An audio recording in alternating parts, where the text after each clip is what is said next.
नमस्कार मित्रांनो, आज आपण एफडीचे रेट्स ची हिस्ट्री चेक करणार आहोत.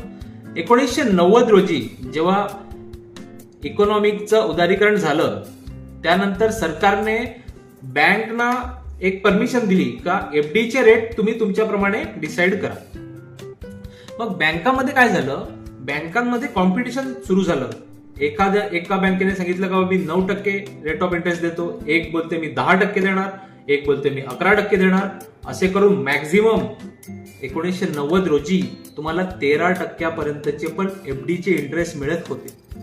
पण जसं जसं इन्फ्लेशन वाढत गेलं, तुमच्या आरबीआयचे रेट्स कट होत गेले किंवा कोविड आलं, या सर्व सिच्युएशन मध्ये जो इकॉनॉमी जी आहे ही हळूहळू स्टेबल होत गेली. म्हणजे 1990, 95 किंवा 80च्या दशकात आपली इकॉनॉमी होती ही एवढी स्टेबल नव्हती, अनस्टेबल होती. त्यामुळे एफडीचे इंटरेस्ट तुम्हाला जास्त मिळत होते. पण जसं जसं वर्ष जायला लागली, आपली इकॉनॉमी ग्रोथ होत चालली, स्ट्रॉंग होत चालली, त्यामुळे इकॉनॉमी आपली स्टेबल होत चाललेली आहे. पण जेवढी स्टेबल होत जाणार आपली इकॉनॉमी, तेवढेच एफडीचे रेट हे कमी कमी कमी होत जाणार आहेत.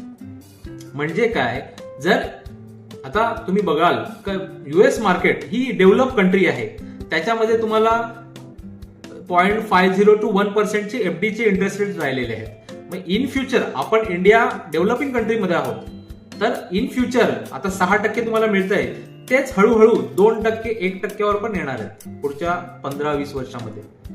तर एफडी मध्ये इन्व्हेस्टमेंट करणं, आता एफडी मध्ये जर आपण प्रोसेस केली किंवा ऑन एन एव्हरेज बघितला या 26 वर्षामध्ये, तर 7% रिटर्न तुम्हाला एफडी मध्ये मिळाले. त्याच्यामध्ये पण 30% तुमचा टॅक्स जाणार आहे. म्हणजे मोठी काढला तर 4.5% पर्यंतचे तुमचे इन्कम तुम्हाला टॅक्स कट करून तुम्हाला ते मिळणार आहे इंटरेस्ट. त्याच्यामध्ये जर इन्फ्लेशन रेट आपण ऍड केला तर त्याच्यात मला समजेल का बाबा 4.5% इंटरेस्ट मिळतोय, पण इन्फ्लेशन आहे 5%. मग 5% जो इन्फ्लेशन आहे, त्या इन्फ्लेशनला बीट कसं होणार? इंटरेस्ट काटछाट करून मला तर 4.5% मिळतात, आपलं इन्फ्लेशन आहे 5%. म्हणजे तुमची जी एफडीची इन्व्हेस्टमेंट आहे ही निगेटिव्ह मध्ये गेलेली आहे आणि ही इन फ्युचर मध्ये अशा प्रकारे कमी होणार आहे. म्हणजे आता 6%, 7% मिळत आहेत. जशी स्टेबिलिटी अजून वाढेल, आपली इकॉनॉमीची अजून स्ट्रॉंग होईल, त्यामुळे एफडीचे रेट अजून 1%, 2%वर येणार. मग इन्फ्लेशन जर काउंट केला, समजा पुढे 5-6% झालं इन्फ्लेशन किंवा 4-5% आहे इन्फ्लेशन, मग तुम्ही तर पूर्ण निगेटिव्ह मध्ये गेले. म्हणून तुम्हाला इन्व्हेस्टमेंट करताना आता आपल्याला इन्फ्लेशनला बीट करणारी इन्व्हेस्टमेंट करायला लागेल. आता भरपूर लोक कॉम्बो पॅक घेतात, investment plus insurance combo pack असे प्लॅन्स घेतात. तर त्या प्लॅन मध्ये पण तुमची जी महागाई आहे, इन्फ्लेशन आहे, त्याला तुम्ही बीट करू शकणार नाहीये, कारण त्याच्यात 4.5-5%चेच रिटर्न मिळतात. इन फ्युचर मध्ये 6% पर्यंत जाऊ शकते इन्फ्लेशन रेट.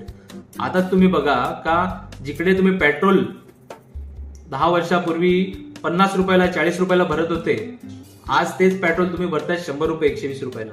मग ही महागाई वाढते, ही तुम्हाला दिसत नाही, कारण आपण सेफ, सर्व सेफ पाहिजे मला.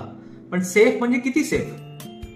जिथे आपली इन्व्हेस्टमेंट निगेटिव्ह मध्ये चाललेली आहे, रिटर्न्स तोपर्यंत सेफ राहतील, तर मग कसं काय होणार? असं आहे. तर त्यामुळे पैसे तुमच्याकडे जर आहेत तर तुम्हाला असं नाही का बाबा माझ्याकडे तर भरपूर पैसे आहेत म्हणून मी एफडीच करतोय, पण एफडी मधली जे रिटर्न तुम्ही कॅल्क्युलेशन केलं तर ती निगेटिव्ह मध्ये चाललेली आहे. मग आता इन्व्हेस्टमेंट कुठे करायची?